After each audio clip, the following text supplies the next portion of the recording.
Hello, welcome to our Brave Midweek Devotional. We hope this inspires you. Let's have a listen.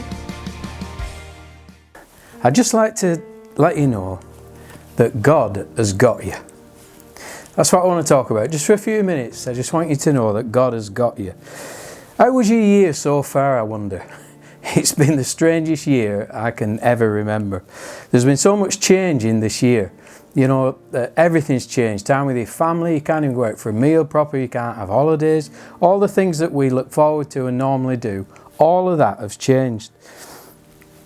And you know, the Bible says that all things work together for good to them that love God. And even COVID, God can work it together for the good in our lives. Someone said to me recently, I said, how are you feeling? She said, all at sea. That's how I feel. She said, I just feel all at sea. I feel like nothing's normal anymore. And I was thinking about this and I found a verse in Deuteronomy 32 verse 11. And it says this, and it's God talking to his people in the Old Testament. And God says, he stirs up the nest like an eagle and deals with the young. And I thought, that's a little bit like what's been happening this year with COVID. It's like everything's been stirred up, everything's been unsettled, and yet God is still in control. God has still got you.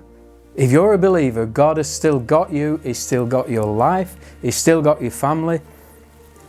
He's still got your children, and he's still looking after you.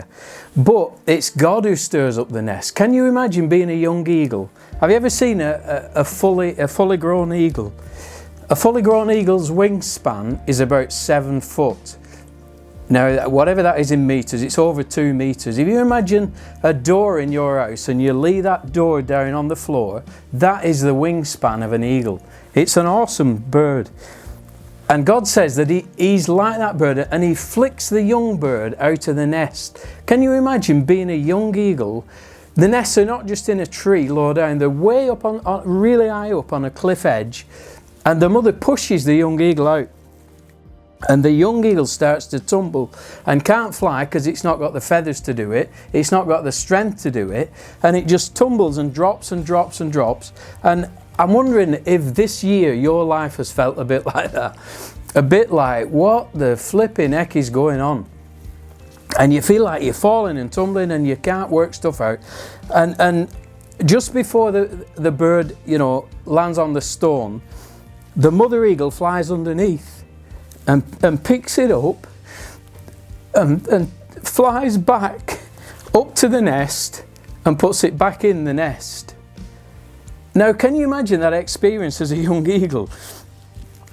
But God says, God is forever working in our lives for the good.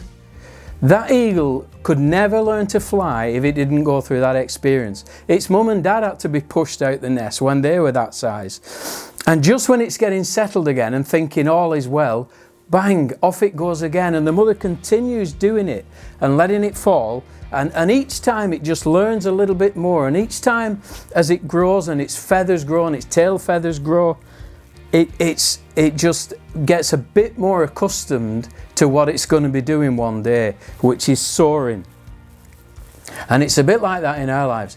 God allows stuff, don't you find that? And then he just the money just goes in at the last minute. Just when you needed that check, just when you needed that money going in your account, just when you needed that phone call, somebody rang you, something happened just in time. And again, you see that God is looking after you because God has got you. Many years ago, I was involved in a church in Preston, and there was a baptism service going on. And it wasn't in a church, it was in someone's home. They had a private swimming pool. And there was probably about 70 people there. There were quite a few people getting baptised. But because there were more people turned up than they thought were going to turn up. Can you imagine? There's no big room. It's just a pathway all around the swimming pool, and all the seats are there. So everybody's trying to cram in, and everybody's nervous. People are getting baptised, and all of this. And one lady came along who was not a church lady at all. She looked like she'd come to a wedding. She had her high heels on, fur coat on, hat on, all of that. She'd been invited to what she thought was like a christening. It was a baptism in a swimming pool. But she stood out from most people.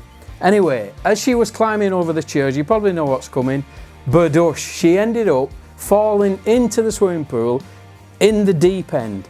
And a friend of mine jumped it. Well, I learned just recently that his wife pushed him in to rescue this woman. She was a middle-aged lady. She had and everything. She couldn't swim at all. She's in the deep end. He managed to get her out. Loads of stuff were left floating on the water. A few weeks later, she was at church, and she said she was telling her own story. Everything that she valued was left either sunk at the bottom of the pool or floating on the water.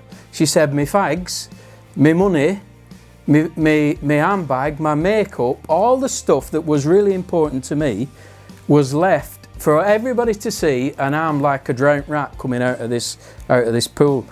And God used that to speak to her. It was like he stripped everything away that meant everything to her. And she realised that she needed a relationship with God, and nothing else could satisfy her. And I'm here to tell you that when God strips stuff away from you, when it feels like he's pushed you out the nest, and it doesn't feel great, it feels awkward, it feels painful, it doesn't seem like he's got you, he's still got you. He has still got you.